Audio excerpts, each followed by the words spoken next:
What did I define in the thought life cycle framework? So far, we have been hearing about thinking, mind, and what do we think, how effectively do we think. But we haven't discussed on what happens in a thought. So that is the concept that I've defined, which is the first time defined concept. I am basically a deep thinker from my childhood, and I've been hearing about thinking, effective thinking, subconscious thinking. And then that made me analyze what actually happens in a thought. Is there any life cycle that a thought follows unknowingly, subconsciously? Then I've defined these 9 phases of a thought. The first phase of the thought I've defined as the thought occurrence. That is the starting phase of a thought, from where the thought emerges, from where the thought occurs, which we call it as the idea, the ideation phase. That's where a new thought gets created. That's where innovative thinking happens. This is where the creativity of the person gets evolved. So, this is a very crucial phase of the thought life cycle framework through which the thought traverses to the next phase, which I've defined it as the phase of thought sustenance.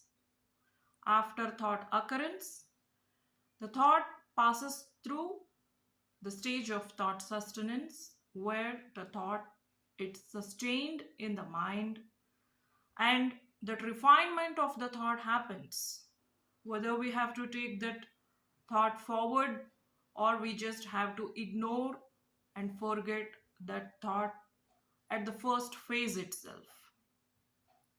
Once the thought is sustained in the mind, then the thought traverses to the next phase of thought realization.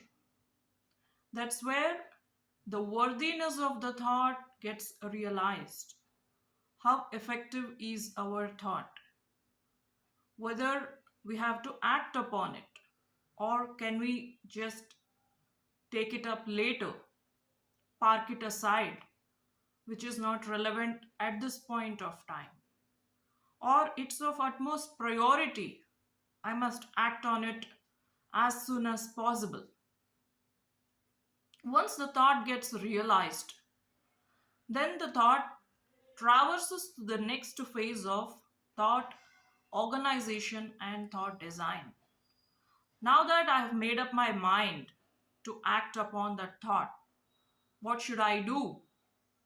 How should I organize my actions? What do I have to do? How hard should I work? How effectively should I work? What is the schedule that I need to have in order to get the result what I am looking for? And how do I design my schedule, my activities, my actions? Who do I need to contact? Who do I need to call? Where do I need to go? What do I need to do? All this comes under thought organizing and thought designing. This is where you're organizing your thoughts phase wise or step wise in order to act upon it. So once you organize and design your thoughts, you start executing on your thoughts. You start working on your thoughts. Now that you know whom to call, where to go, what to do, the next thing is acting upon it, doing what you are thinking, executing your thoughts, putting your thoughts into actions. Because unless you do anything, you act upon a thought that will never get realistic or materialized into reality. In order to achieve some results, we need to act upon it. We need to do something on our thoughts. Then only we will be able to see the outcome or the actions of that. Once the thought is executed, we get to see the thought outcome for that. What is that result out of our actions? Whether we are able to achieve what we actually desired for, or should we put in more efforts until we reach to that destination, to that final outcome, what we have in our mind. So, this is a continuous process, and you need to consistently put in your efforts to reach to the destination or the target what you look for. So, once you get the thought outcome, then this is a thought reoccurrence. You tend to forget on that over a period of time.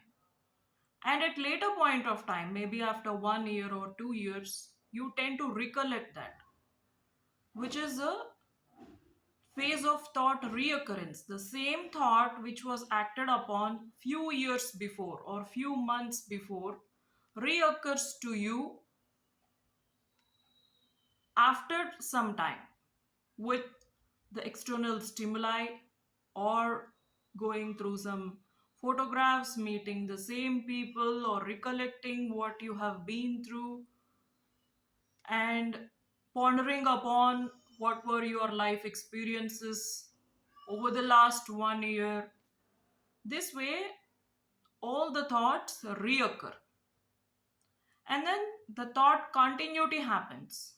At times, the old memories or the past memories or previous thoughts make us create and generate new thoughts unknowingly, coincidentally, circumstantially.